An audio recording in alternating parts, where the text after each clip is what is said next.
Hey everyone, welcome back to another Fall Obsession podcast episode. My name is Sam Thrash. I'm your show host over here. Thank you guys for pressing play on another one of our episodes. This week, I'm joined by some members of our Fall Obsession team who recently participated in our staff's 2025 Texas Sandhill Crane Hunt in Lubbock, Texas.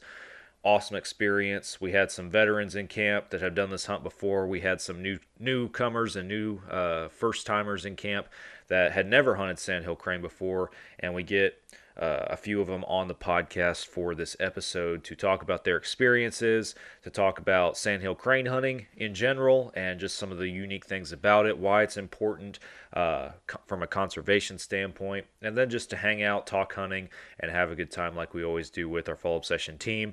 It's a great podcast. It's one that will hopefully make you feel like you are sitting in camp with us, and I hope you guys enjoy.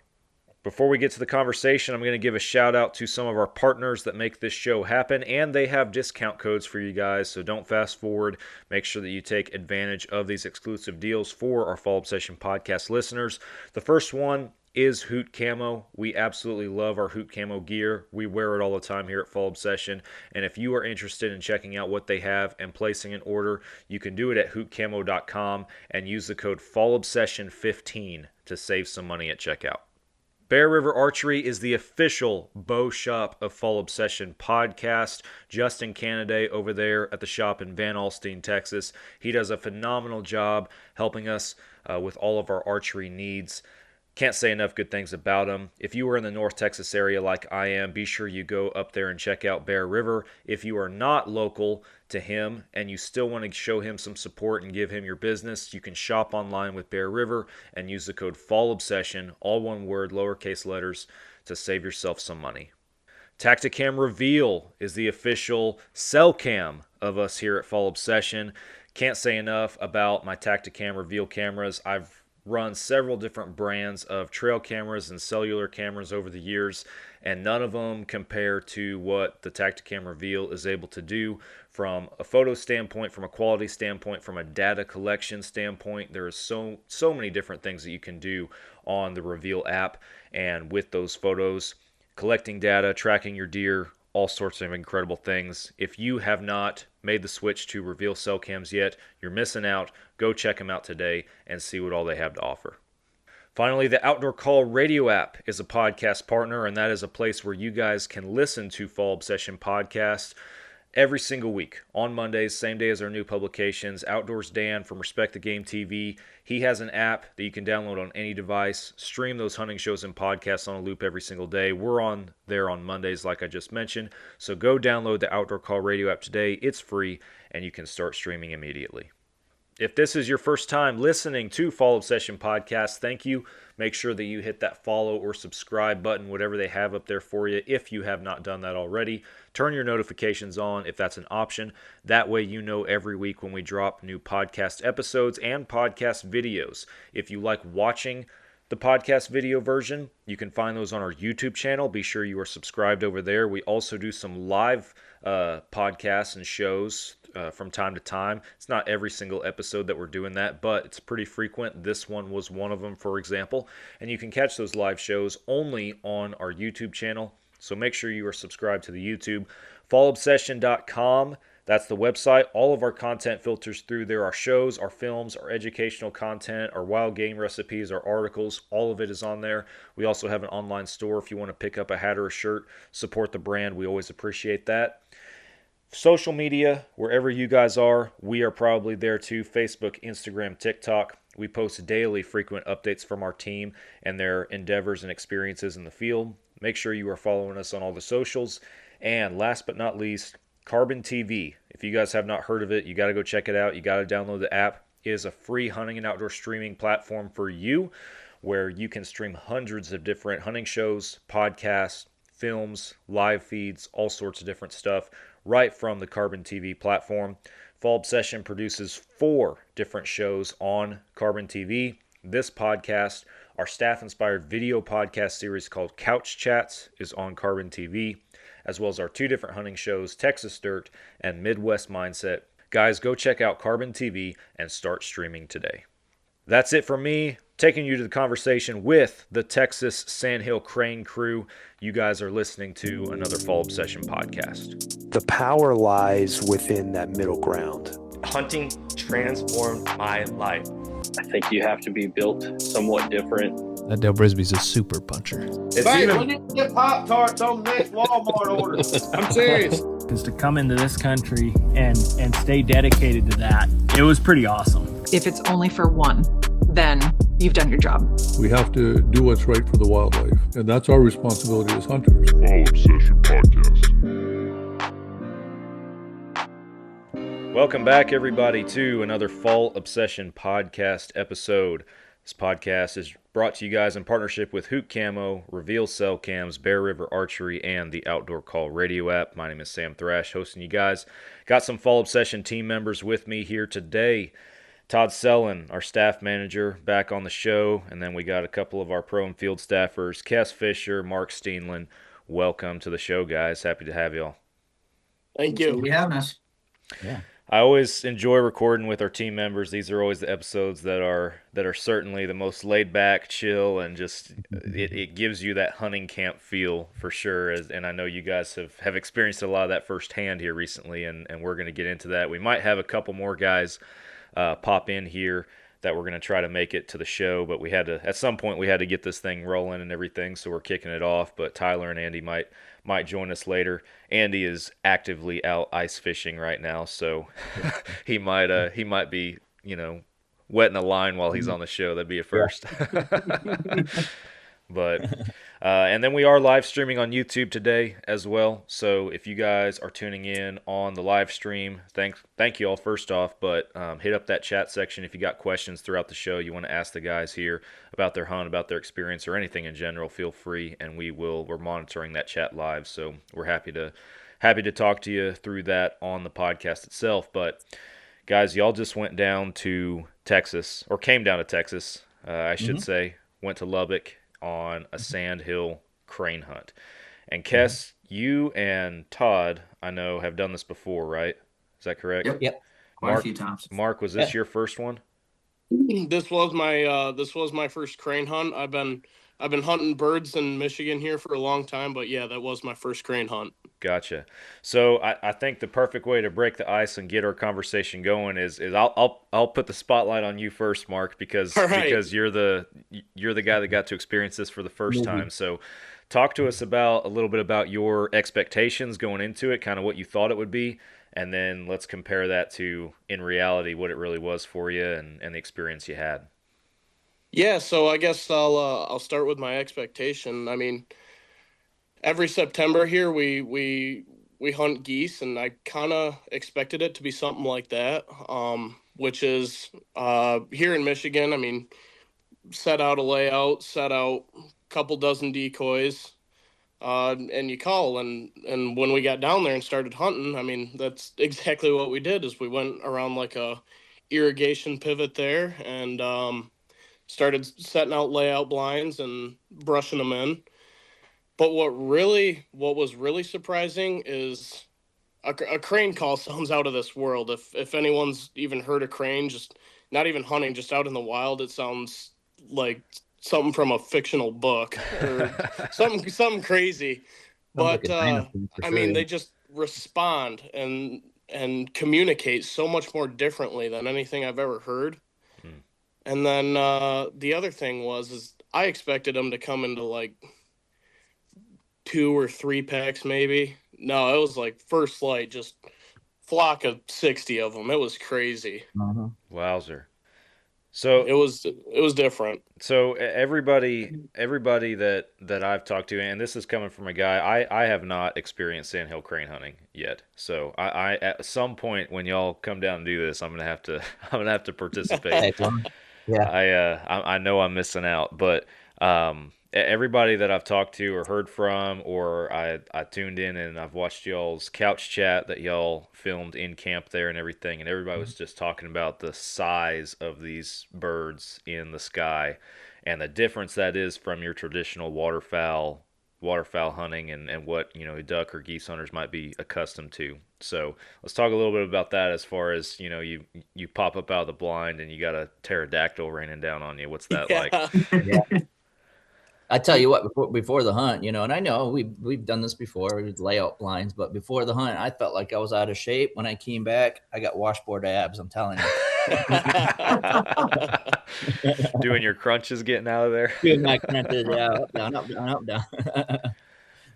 So what did they have y'all set up in as far as that goes? Because I know there's different styles of blinds and stuff for situations like this. So what was the setup they had for y'all?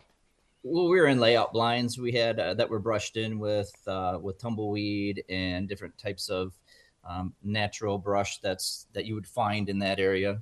Threw some corn stalks in because we were out in a cornfield and just different stuff like that. We were actually we were on an embankment, weren't we? We were kind of up on an embankment. So we we're on the top side of it. It was a county road.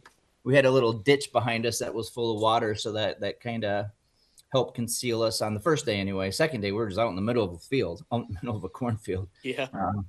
So we were really rushed in up against the embankment. So we were kind of sitting up, and then the layout blind, if you haven't had experience, Sam, layout blind, as you crawl in, it's kind of like a cockpit. So you crawl in and then you just lay there, you just lay on your back and you have the gun at the ready. And when you can see through the meshing and the little hole that you have.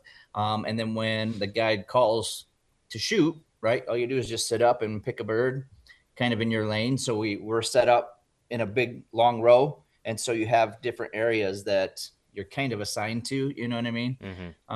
Because if there's a bird way over off to my right, I'm not going to want to shoot across, because not only are you shooting over other staffers or other people, but you're shooting birds out from in front of other people. So you don't want to do that. You want to kind of stick to your area. So gotcha. So that's kind of what it was. We're in these canopy blinds and I'm sorry, not canopy, but layout blinds, and in a row, and that's kind of how it went. I kidded and saying, man, this is kind of, you're so brushed in. I was sitting there. I'm like, man, when I die, when I move on, this is going to be my coffin. I gotta tell her. But of course, knowing Heather, she would probably just throw me in a Nike box or something. A Nike box. You'll be lucky if you get Nike. Yeah, that's true. Them layout blinds cost about as much as a coffin. Yeah, right. So you spoke to the call, I believe, as far as hitting with that. But do y'all have a decoy spread or something else set up for that to bring him in? Okay, I got you. I don't know if Kess wants to talk about that, or and it's kind of nice being down there a few times now. I remember our first time several years ago when we first got there, and I'd never waterfowl hunted, so we pull up with the truck and trailer in the middle of the field, and I was kind of like, I had no idea what to do. Yeah. Somebody give me an order. Like, I follow directions good. Somebody tell me what to do. But This year was nice because we had a couple of us veterans that were back out there. So I feel like the morning was very, very swift. We got the decoy spread set up relatively quickly while the guy brushed everything into his liking. And then one of the parts about that whole hunt is just being able to sit back and watch the Texas sunrise. I mean, once you get everything set quick and you get to lay down, you got plenty of time before the birds are coming in yet. And, I brought a couple of my buddies from Indiana with us too. And they were just sitting in the blinds and they couldn't believe their eyes. They were like, this is crazy. I was like, I told you all it's worth the trip. Yeah. Not to mention the size of the bird once they start flying. Oh, yeah. Yeah. No. Well, and then you get them on the ground and you pick them up. You still don't really understand how big they are until you actually get your hands on them. Right. And you see the wing spread, and it's like, oh my goodness, this is huge. And people ask me all the time, well, does it provide enough meat to feed you? I'm like, yeah, one bird will feed my entire family. I mean, you get 4 really nice steaks, and then if you keep the drums, of course, you can make an additional meal out with just the meat from the drumsticks, right?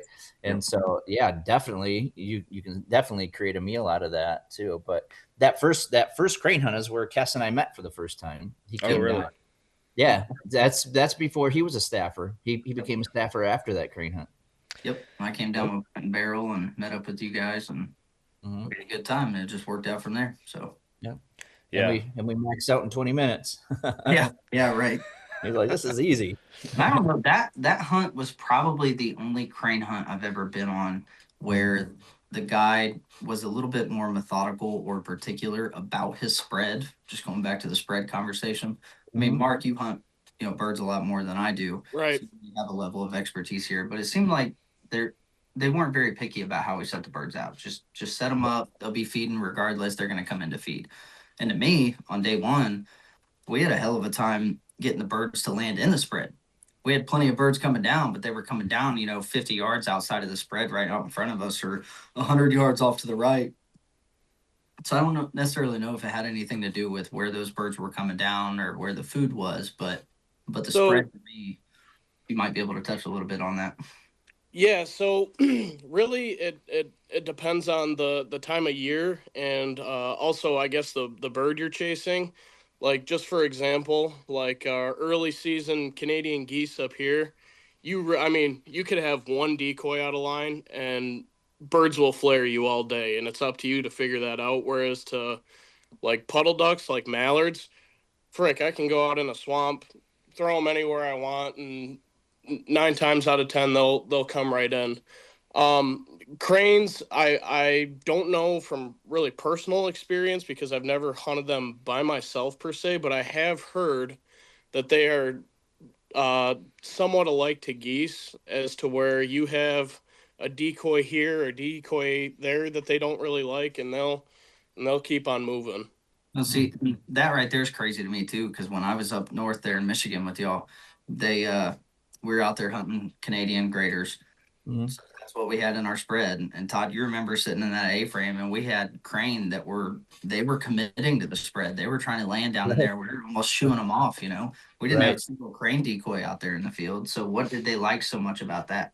Right, exactly. The only difference is you can't shoot them here in Michigan yet. Right. There's a bill right now that they're working on in Congress to allow us to hunt cranes here in Michigan, which would be awesome because they're all over here usually. But yeah, absolutely right. We saw that more day 2 when we were hunting the lessers, right? The lesser Canadians. We had many volleys. We had several volleys for a while there. It was a volley after volley after volley after volley. It was really, really cool. But we also had some that were coming in, and they were coming in perfectly, and all of a sudden they just get held up and they flared, like what Mark alluded to. So, so we didn't know if there was something that was kind of spooking them off or spooking them away, or what the case may have been. But we did experience that day 2. We didn't experience that. Well, we did a little bit, I guess. We had a couple packs come in like they were going to land right in the decoys, and then all of a sudden they kind of glided right by us and landed out in the cornfield, further away than we could shoot. So, yeah. I was gonna. You kind of brought up how there's that bill on the table in Michigan to try and change crane hunting and everything up there. But and I was hoping that Tyler would be on here to speak to it, but I imagine some of you guys might be able to in your own way, as far as what makes Texas so appealing for sandhill crane hunting. So for me, it's because we can hunt them in Texas. Right. Mm-hmm. So that's, I'm sure there are states that are closer. But really, I love Texas in general, because some of my favorite people are in Texas. You don't say.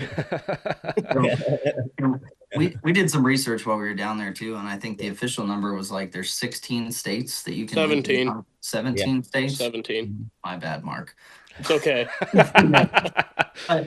Most of your states that you're looking at, they have a limit per year, or it's a draw hunt. So like I know down in Kentucky, for me, I have property down in Kentucky that I can hunt, but they only do the sandhill crane hunt on a draw, and they actually limit the population you're allowed to take to begin with.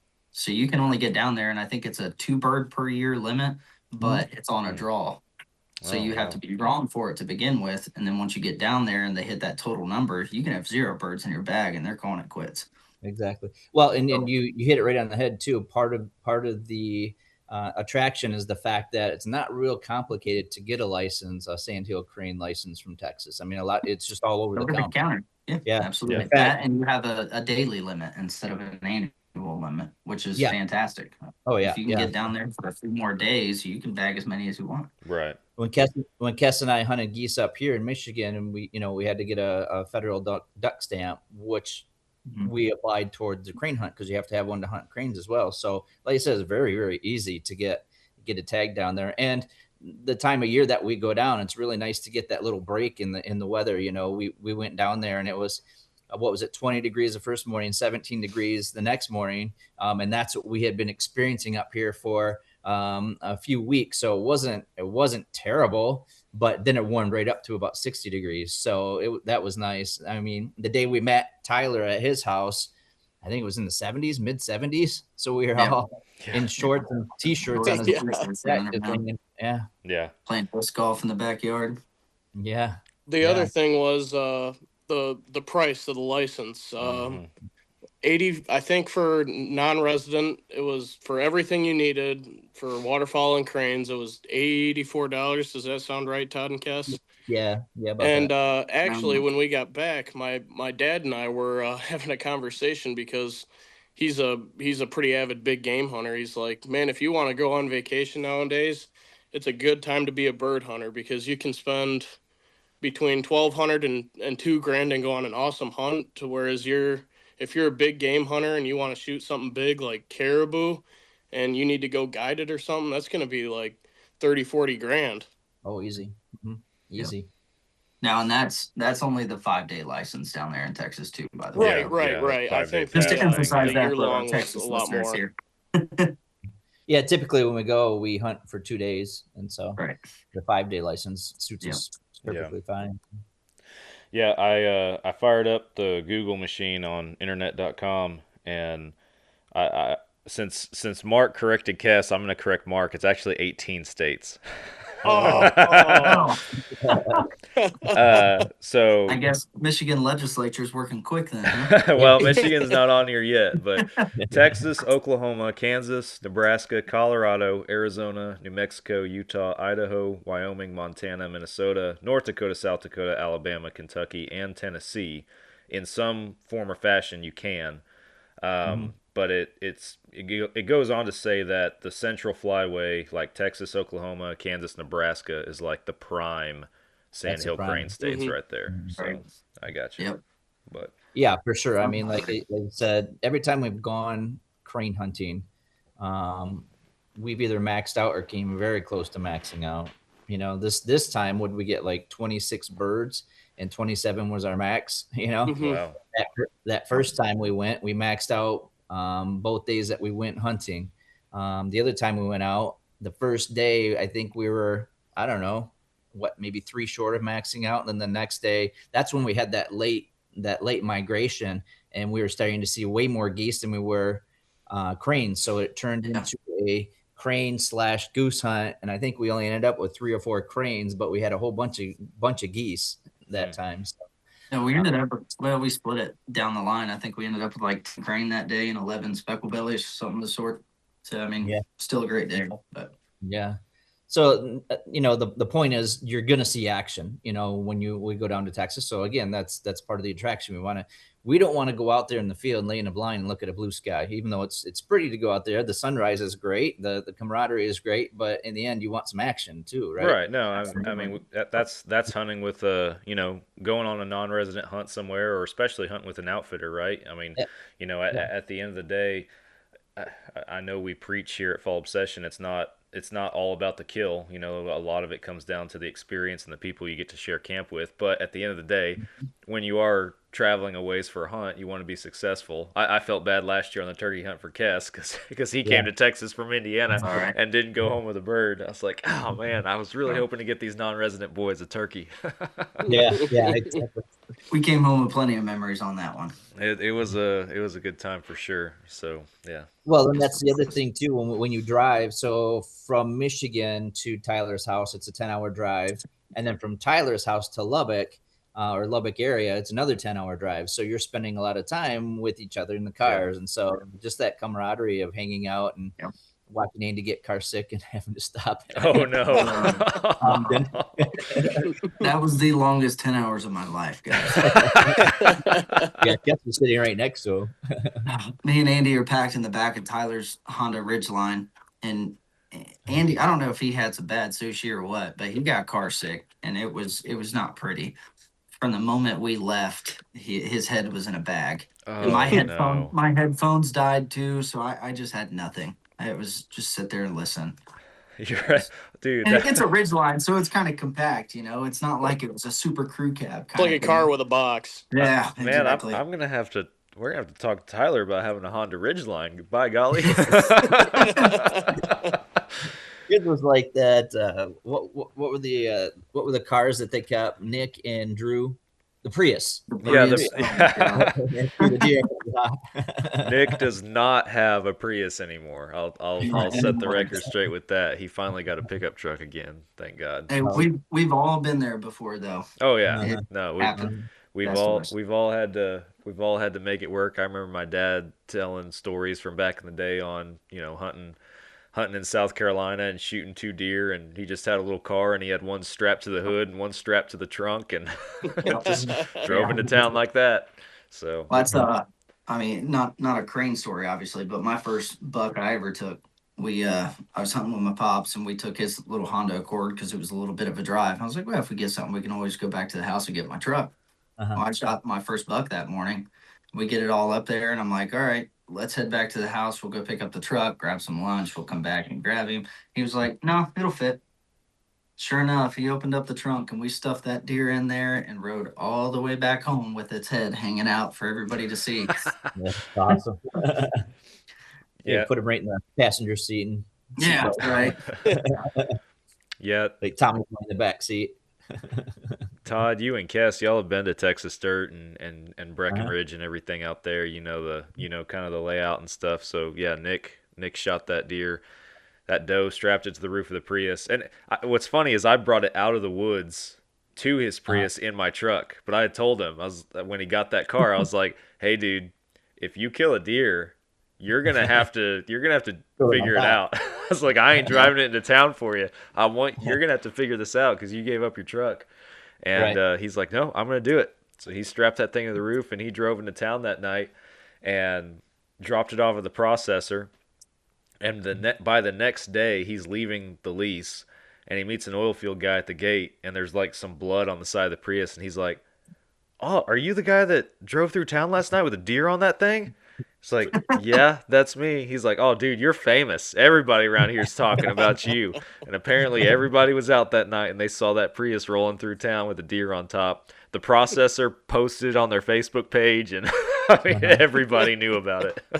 That's awesome. That's awesome. Small town problems, but yeah, world famous.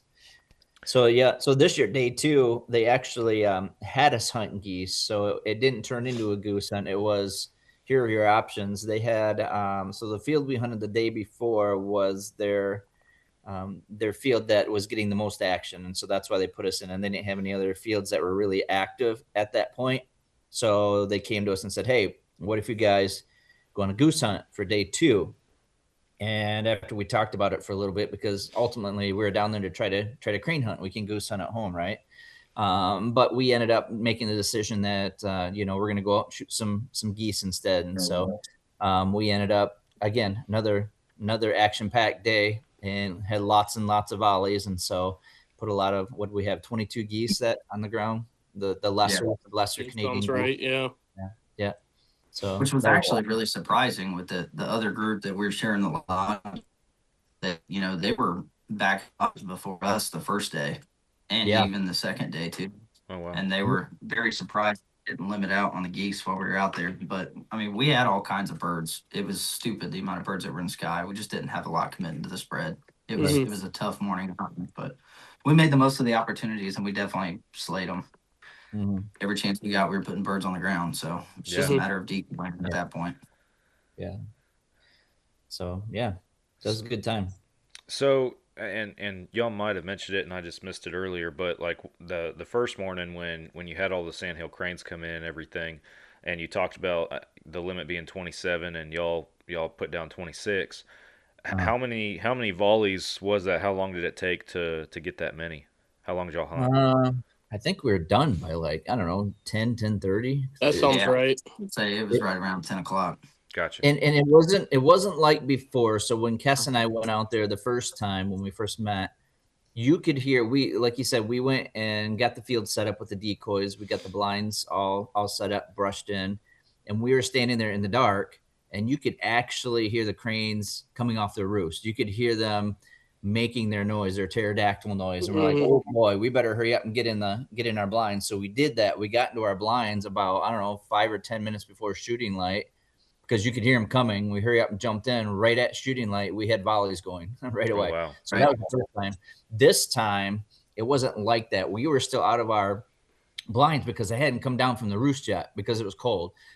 So our guide was telling us, because it was that cold, they're probably not going to move right away. They're going to wait for it to warm up a little bit before they come down and they start moving and feeding and stuff. And that's what they did. So I think our first volley was probably closer to 9 o'clock. And then it was about an hour and a half of shooting, and then we were almost limited out. So, yep. Which was kind of ironic too, because we noticed when we were setting up a spread, there were headlights a couple miles back behind us. And, the guide was like, well, there's another outfit. They got a lease over there, and they're a little bit closer to the roost. So if you guys hear shooting, don't worry, the birds are still coming. Well, sure enough, an hour before we ever started, they were done shooting. Oh, wow. So it's kind of funny because you heard them shoot. You knew they were coming off the roost and they were moving, but they took a little bit longer to get up and feed and get over to where we were at. So, gotcha. Yeah.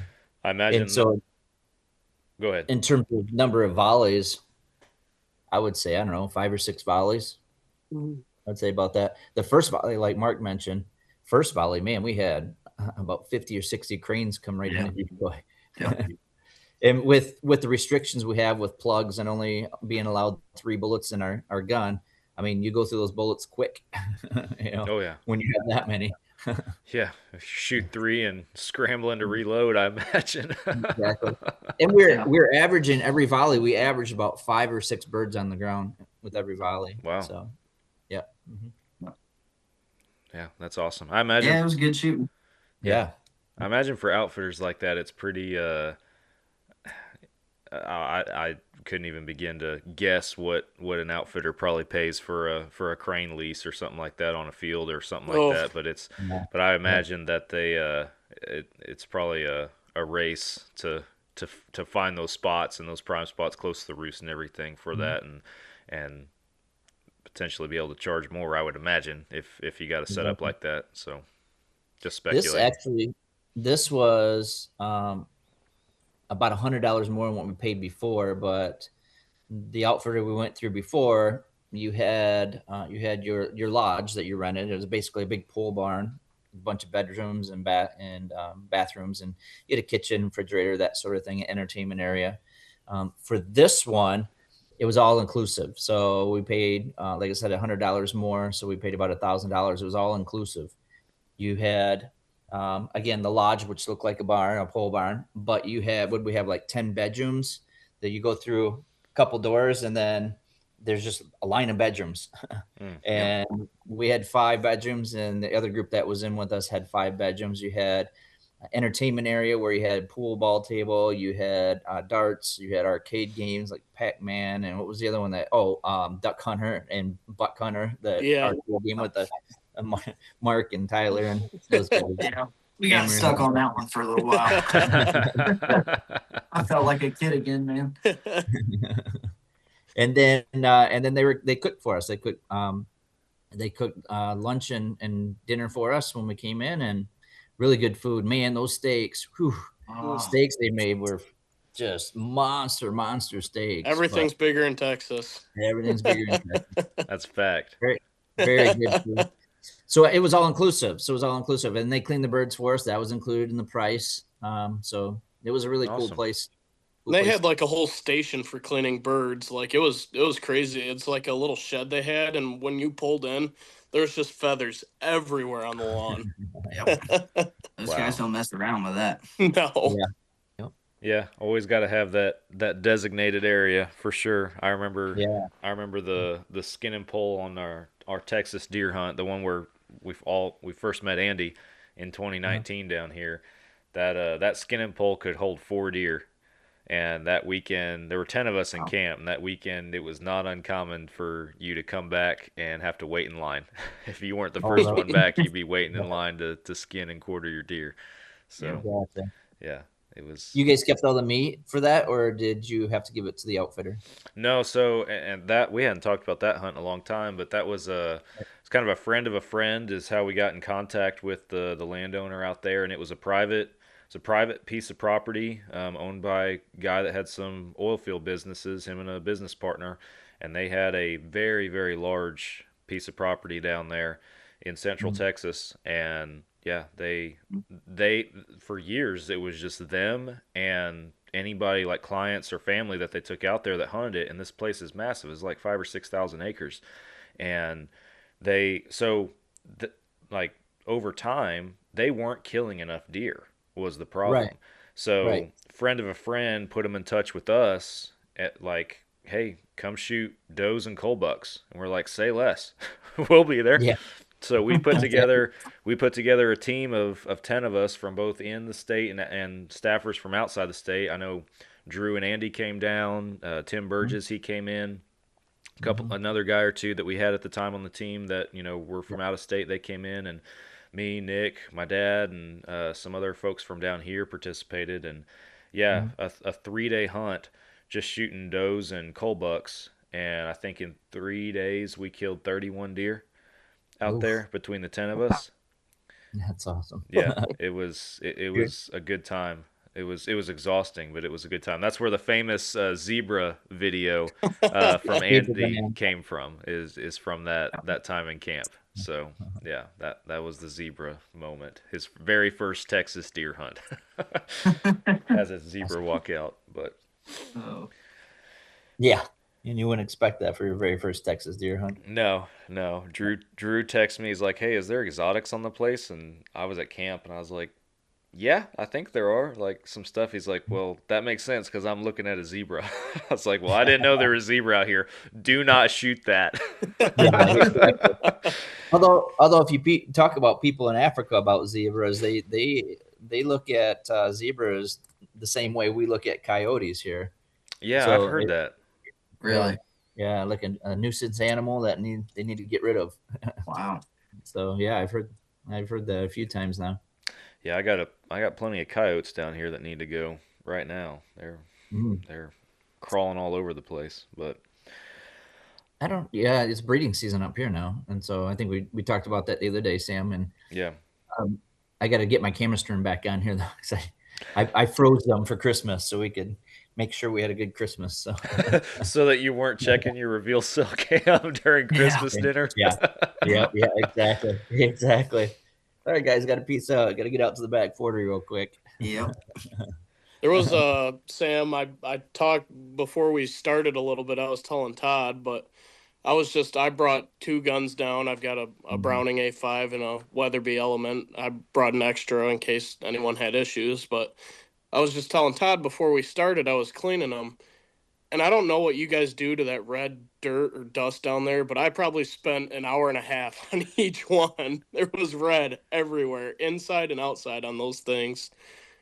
That's that red clay, yeah. Yeah. That's the other thing I was thinking about.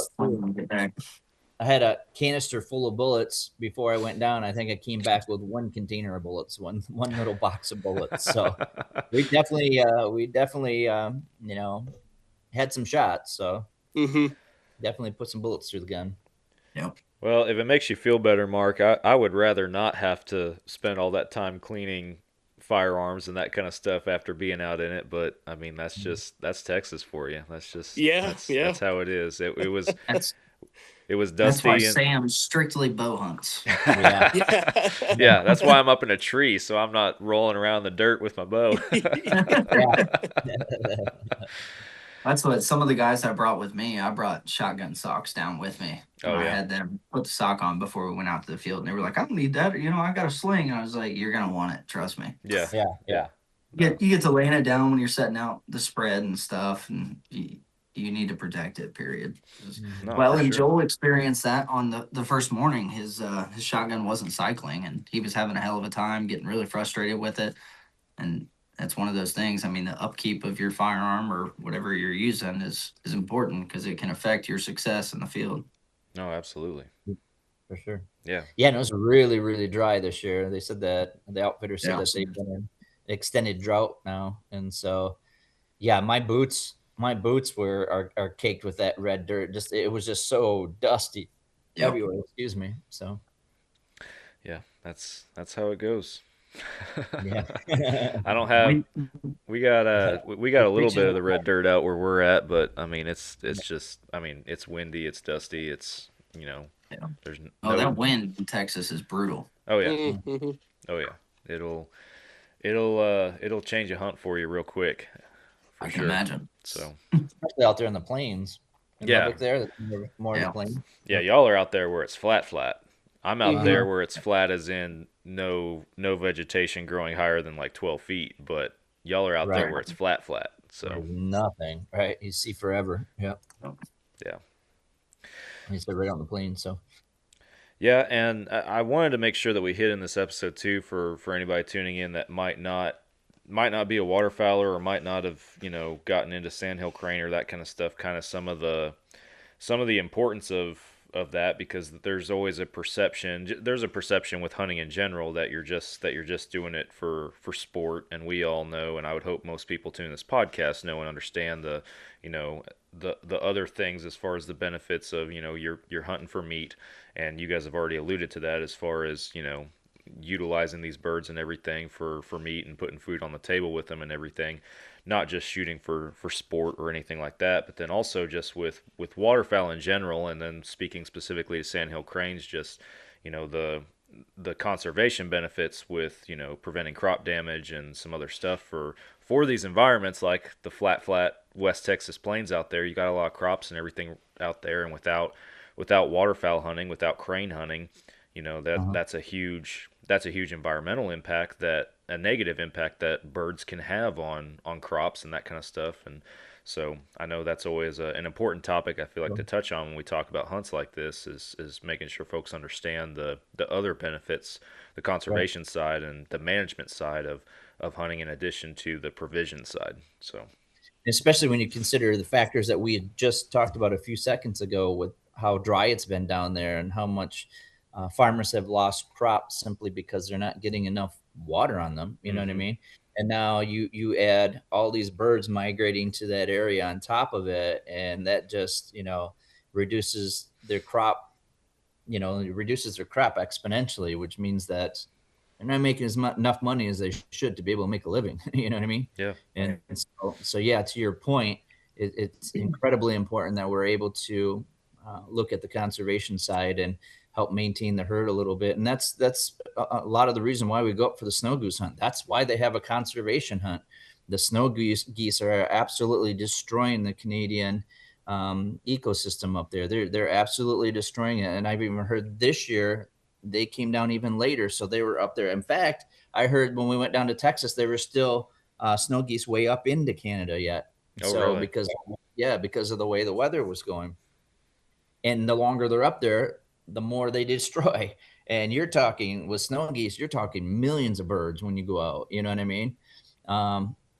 We went to Mountain City there for a few years, and it was not uncommon to have, like I said, in one sit, when you sit the morning, to have hundreds of thousands of birds fly over the top of you. There were times we'd go into the lodge and we'd sit there in the lodge, and there were birds in the sky for as far as you could see. Wow. So it's very, very important to take that conservation role, because they destroy the ecosystem, plain and simple.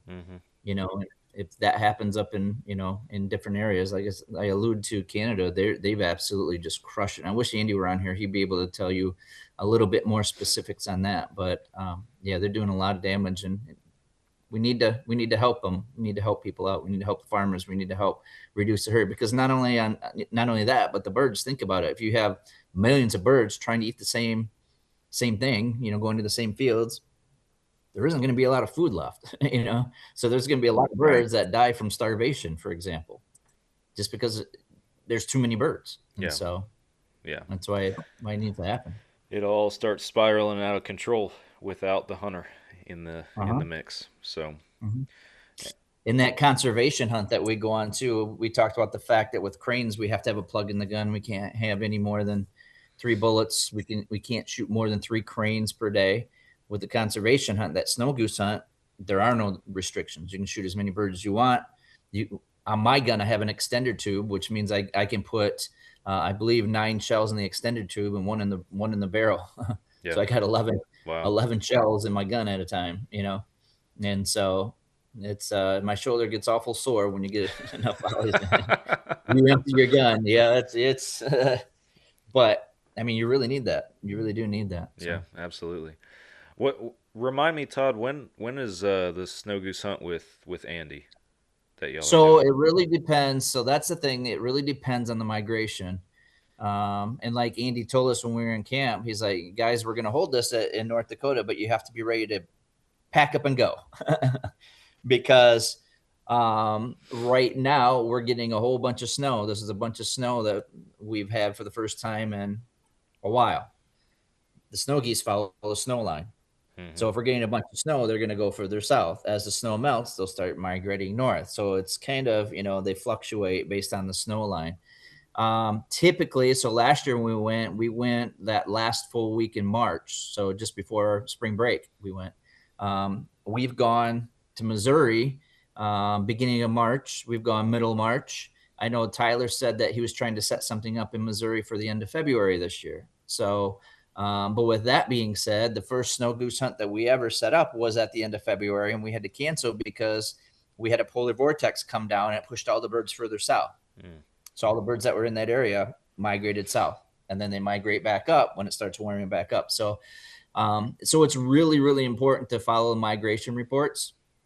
Right now they're in Arkansas. They're trickling down into Texas even more.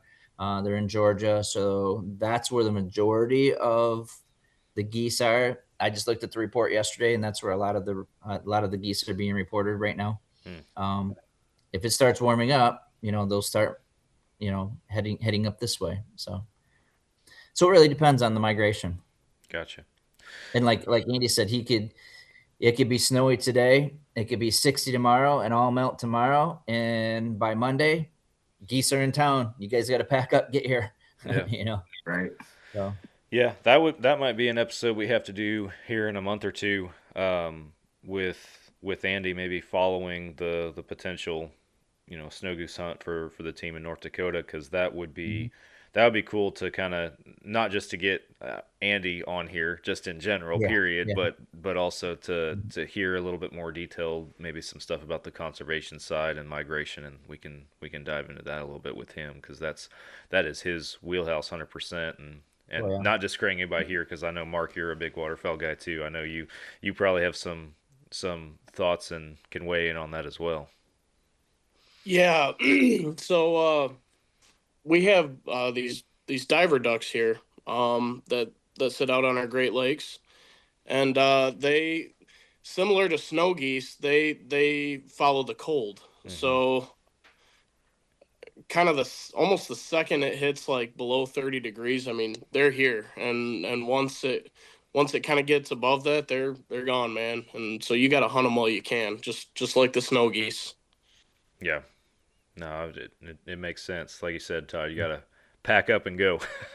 Yep. Be on the ready. Yep. Yeah. In fact, Kendra got a hold of me and said, "Hey, when is that snow goose hunt? I might come up and see you." I go, well, it's sometime between February and April. That's a little more challenging to drive across the country in her case to get there. Yeah. So So that's why I plan on driving that way, because I'm definitely gonna want to mount a snow goose, because we don't get them here in Michigan. So I'll probably bring a truck and a trailer, because I told actually Andy and I got to talking, and I got decoys in the barn for some reason, snow goose decoys, and I'll probably drive out there, and I won't red eye anything this time, because that sucked when Todd and I did it on the way home from Texas.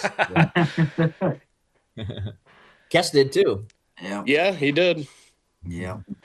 Yeah, that's that's I remember, I think it was 2019, guy that was on our team at the time, still a good friend of mine, Chester Barnes. Him and I went on a antelope hunt in Montana. That was the second year we went, and that was the year we were unsuccessful. But going up there, we spent the night in Colorado, driving to Montana from Texas, and coming back, it's like, do we want to drive straight through? And he's like, dude, I drive at night all the time. Let's go. And we did. We spent he did most of the driving. I'll give him credit, and he was a freaking stud. But they Yeah, it was like 25 hours straight on the road coming back, and golly, that was a haul. Whew, that was a lot. Yeah, yes, it was. I remember doing that when I lived in Houston when I moved out of my parents' house. I was 21, I believe, at that time. Decided to move down to Houston, so it wasn't like moving it to an apartment in town. I was like, hey, where are you going? I'm going to Houston. So I lived in Houston with a buddy of mine, and I remember when I came home and I decided to come home, my parents came down to help me pack my stuff up and haul some of my stuff, and we were driving. It was about a 22-hour drive, I believe, straight through. Yeah. And they wanted to stop in Missouri somewhere, and I'm like, I'm gonna keep going. So I ended up driving the whole way, and it was this time of year too, because I remember running into an ice storm. But yeah, 22 and 52 are totally different. A little bit different ball game. Well, that was the funny part when we got back. I mean, we drove all through the night. We probably got back to my house about 8 o'clock in the morning. Like I said, I had a group of guys from Indiana that came with us. Well, one of the guys was one of my better friend's sons. He's only 15. So he didn't have to drive at all. He slept in the back of Mark's truck from Texas and slept in the back of my truck from Kansas to Indiana. We get back at 8 o'clock in the morning, and I'm trying to fix myself a pot of coffee, and he's yawning and stretching. Oh, that wasn't too bad. I was like, you know Speak what? for yourself, man. I bet it wasn't. He's like, I'm wide awake. Oh man. I know. I came home, and Heather was already up when we got home. Mark and I got home. It was like 9:30, I believe, in the morning. And first thing she said was, "Drop your stuff. I'll take care of it. Go to bed." I'm like, "Okay, I'm not gonna argue." Yeah. And as soon as I hit the out, yeah, say less. Golly. Yeah, exactly. You picked a good one. You had mentioned decoys, and a thought I had was with the crane hunt. We had several decoys out there, but I don't know if we had more than 100 decoys out there. Would No. you agree? No. Yeah, I would agree with that. We had more geese out, but the geese are smaller, obviously smaller size decoys. And even that, we may have been maybe 150, 200 out at that setup. Comparing that to snow geese, when we used to go up to Mountain City, geez, they would throw a couple thousand out. So they would cover the field with snow geese. Andy has anywhere between 50 and 100. So a little smaller seller. Those things can get expensive though if you go out and start really, trying to buy in bulk. Those can get very expensive. Yeah. Yeah, my mom always walks out to the barn and sees those back there, and she's like, "Do you really need that many?" I was like, "Yeah, and even if I don't, that's assets right there." Yeah. We got to talking about it on the drive down there because we had stopped in Rogers in Missouri and was checking out some of the decoys for some of the guys that wanted to get into waterfowl hunting, and they kind of seen the price tag on a lot of this stuff and was like, never mind. Yeah. Well, we got a bunch of guys at work that are getting into this 3D printing now. Oh, yeah. I was like, I bet you could 3D print these. It would not be that difficult. You'd have to be an artist with your paint job after the fact, but 3D printing decoys in general. Making your own, make $1 million. Oh, geez. Yeah, right. Heck yeah. Yeah. Yeah. Create your own decoy brand that way. Do something creative. Yeah, there you go. Yeah. I'm not an artist though, so I couldn't paint them. Yeah, have to hire somebody with some seems skills. Like snow geese would be fairly easy to paint, I think, because they just got black tips on the tail and on the wings, right? Yeah. Yeah. When I was younger, kind of just getting into it, that's how I would do it. Is I'd go pay $30 for a random bag of them on Facebook Marketplace, and I'd take them home. And don't get me wrong, I'm no artist either, Kess, but I do the best I can to kind of touch them up a little bit, and eventually till they got kind of worn out, and I got some nicer ones. But that's how I started out. So, and then I did notice too, just doing some research, that if you find some with blems on them, obviously they're less expensive. And if our audience doesn't know what blems are some kind of manufacturing defect, whether it's a little dent, a chunk taken out of it somewhere, some sort of defect on the decoy itself that they sell at a reduced price. And honestly, a bird flying over, they aren't going to say, "Oh, that one's got a blem on it, I'm going to keep flying." I know that that's not real. That's right. They don't think that way. But Yeah. But if you want to talk about, investing in decoys and do it in a way that it doesn't break the bank, certainly look for blems, or used ones. I've even seen used ones out there. Yeah, and So, that's the thing is there's all sorts of different ones. Like my personal favorite is foam filled. That's and if you shoot them, the BB goes through and it kind of sucks back up so the decoy doesn't leak.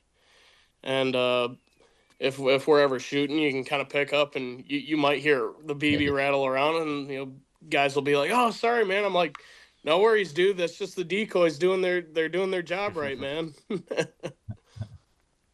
Yeah, that's what I was kind of going through. So I was telling you guys that I put the goose in. So I pulled the geese out and chopped it up and threw it in the crock pot here. And that's kind of what I was going through as well, because you could see where some of them were hit with pellets and stuff, because it's always a pleasant surprise when you're chewing birds and all of a sudden you hit a BB. Yeah. Like, oh boy. I didn't Man, my dad will he doesn't he's pheasant hunted, but he doesn't really bird hunt. Whenever I make it, he likes it, but whenever I make it, he'll spit a BB out and he'll go, "A little far backward on that one, Mark."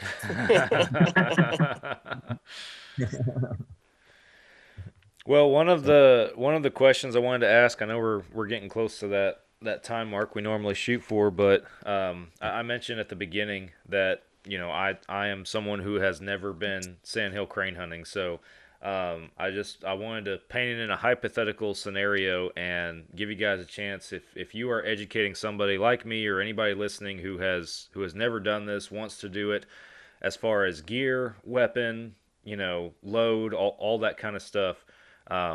What are your recommendations for your first time sandhill crane hunter? I would say, and it's funny you mentioned that, because the first time I went out sandhill crane, I didn't know if I needed to wear camo. I didn't know if I needed to have all black on, because I didn't know what the blind was going to be like. Mm-hmm. I didn't know if to look like snow on the ground. So if I have to have snow camo, but really just any regular. So the last few times I've gone out, I've worn my regular deer hunting camo. Because essentially, like I said, when you're brushed in, you're trying to blend in right with the woods itself. In terms of a gun, I have a Stoger 3500, I believe, 12 gauge semi-auto, and so for me, it's easy just to be able to keep pulling the trigger. But like Kess alluded to, sometimes you get that Texas dirt in there and it gets jammed up. So even pulling the trigger gets jammed up on you fairly quick, as opposed to if you get a pump shotgun, for example. But my preference is that semi-auto automatic, regardless of what brand it is. Definitely 12 gauge steel shot, BB steel shot. That's what I use too. 3.5 inch BB steel shot. That's what we use. So. Gotcha. Mm-hmm. Biggest recommendation on my end is to open up your spread. Don't shoot a full choke out there, especially shooting BBs. I mean, BBs are going to hold a tighter group than anything else. Throw yourself a modified in there and just let it eat. Come on, Kess. We found out that Zach was shooting a full choke when he was down there. He didn't know what he had in the gun. He was like, that kind of explains a lot. I'm like, yeah, open it up. Get your pride out of the way. Your job is to put birds down on the ground, not determine how good of a shot you are. Yeah. Now, with that being said, though, I did pose the question to the group because Lawson actually asked me. I took our dogs out chucker hunting here in Michigan, and I believe I had a modified choke on then. He said, well, if you're out shooting chuckers, why don't you just take the choke off? I'm like, I didn't even think about that. I mean, chuckers are smaller than cranes, obviously. I didn't even think about it because the pattern really widens out. You open it up, like Kess just said. So I posed the question to the group: why don't we shoot without those on? You know what I mean? Why don't we just take them off and open up the pattern? And the consensus was you lose power that way. And honestly, man, there were a couple of volleys that we hit the birds, right? We hit birds, but they just kept flying. You could actually see the birds get hit. They kind of dip and then they just keep flying. Or they go down way out in the field, and then we got to run out there and try to catch them or try to retrieve them. So they are a very hardy animal, very much like deer. You shoot a deer, they take off running, and then you got to track them, right? I would say crane are very similar in that sense. They can take pellets, and so if you go without a choke, you open up that spread, you lose power. Whereas if you have that choke, it keeps a tighter group, and that's where your power comes into being able to harvest crane. So yeah. I guess I want to respond to Kessler real quick a minute, but I would absolutely agree, Kess. You with something like that, you don't need a full. The only reason I did use a full choke is I had been using one for like the last 2 months and didn't want to really screw my other one in and then practice with that. I was already comfortable and confident with my full choke. Right. So I just brought that down. But do you need a full choke down there? I wouldn't say not really for that. My biggest recommendation, like you asked in the beginning there, excuse me, if you know anything about the waterfowl community, there has always been a big argument between 12 and 20 gauge. Some guys will say, "Oh, you don't need a 12 gauge. 20 gauge does the job just fine, and it doesn't leave you all sore and bruise up your shoulder." Where other guys, "Oh, you need that 12 gauge and this, that, and the other thing." I would say, if you were going to hunt sandhill cranes in Texas, I would bring that 12 gauge. I think they're just so big that you want that extra power where you can get it. Yeah. The other thing I would suggest too is if you've never hunted geese, cranes, whatever, birds in general, you got to have experience with you. You got to have somebody who's experienced, whether it's through an outfitter or not. The first bird hunt I went on was that snow goose hunt with the Midwest crew, with Tyler, with Andy, with Heather.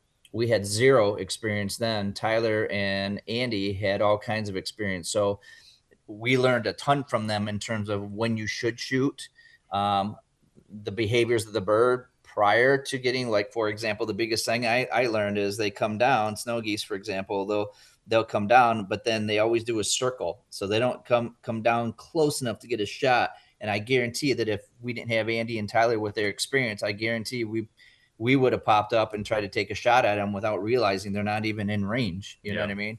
So if you don't have experience, make sure you have somebody experienced that can tell you when it's time to shoot, that can give you good direction on where they're coming from. Because a lot of times when you're sitting in the blind, you can hear them, but you can't see them.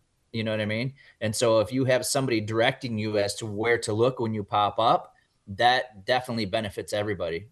And so I would say that's probably the biggest thing if you don't have experience. Obviously, as you get more experience, and you kind of get a feel for the behaviors and things that you're looking for. But. Yeah. No, that makes total sense. Yeah, that I feel like for most different kinds of hunting and stuff, obviously we all know or have had somebody in our lives of some capacity that's had some influence or mentorship on us when it comes to hunting, whether it's deer, waterfowl, turkey, any of the above. So it's there's always value in that for sure. Absolutely. And I'll throw one more thing in there too as a recommendation. Obviously, what we did was a guided hunt, and we were only down there for 2 days. So obviously, we're through an outfit and everything else. But if you're trying to go out there and do something like this solo, it's just like any other species. You're going to have more time in getting out there and scouting than what you are on the actual hunt. Mm-hmm. I mean, as Todd alluded to earlier, I mean, our setup time, was one thing, but from the time we started shooting to when we were limited out was, less than an hour and a half, 2 hours. Mm-hmm. So when push comes to shove, your scouting is important. That's one of the largest things about being a conservationist or even just an outdoorsman in general, getting out there and enjoying your time and God's creation and being able to soak all that in and gain as much intel as you can before you ever pursue that animal. It's got to be a fair chase. Yeah. No, I completely agree with that for sure. Well, guys, anything that we're missing aside from Andy? Is anything that we're missing about this story or anything else y'all want to add before we wrap it up? It tastes good. That's about all everybody needs. Yes, they do. Amazing. Yeah, the crane tastes amazing. The only thing this time I noticed I have some drums in the bag. During past hunts, we didn't keep the drums. the guides who are the people that processed it for us said, yeah, you don't want to keep the drums. I've heard that before too with wild turkey. You don't want to keep the drums because they're really tough and really, really gamey. So you breast it out, keep that meat. And so that's what we did before. This outfitter said, no, keep the drums. You can peel it off and throw it in a stew and it's just as good. So it'll be interesting to try drum, but it's really good meat, really good food. Ribeye of the sky.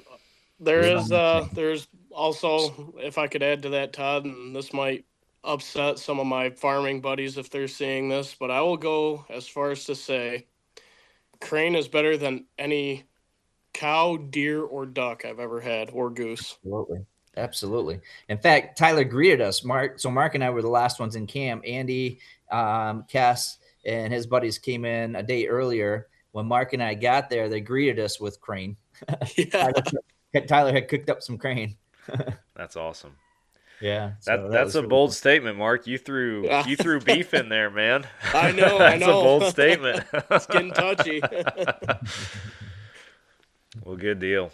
Well, I want to plug for our listeners y'all's couch chat. At the time, if you guys are tuning in live, it has not been posted yet, but by the time that this episode is posted to all the podcast and streaming platforms, the couch chat is going to be live or published and available on our YouTube channel and Carbon TV.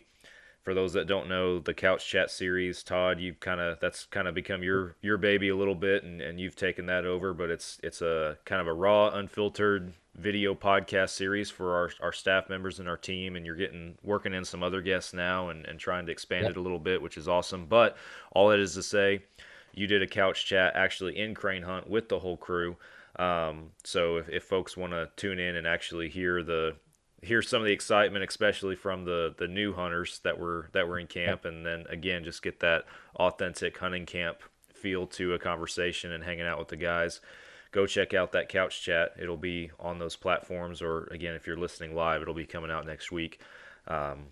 And that's what that whole show was about, authenticity, right? And we were able to, like I said, talk to Mark and talk to Joel and talk to those guys that had never been on the hunt before.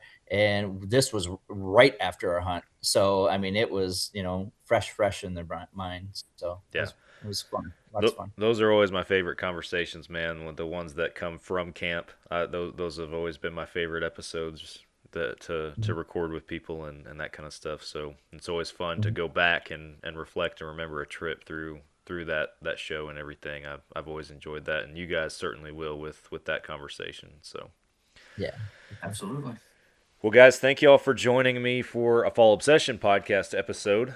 Appreciate you guys coming on the show, and we will have to do it again, and at some point get Andy and Tyler back on the show as well. I was hoping Andy would pop in here with a fish sitting out there in an ice fishing tent, but I've been watching my phone to see if he's said anything, but the last thing he said was, "Got to find him." That's all he said. Well, I just have this vision of him wandering around on this lake looking for fish. We could all see it. Yeah, for sure. Yeah. That's Andy. That is Andy. Yeah. We love us some Andy. Well, guys, for our listeners, thank you all for tuning in, either just on your regular podcast apps or to the live show. Always appreciate it. Be back with you guys again next week for another Fall Obsession podcast, and I will catch you all then. Stay obsessed.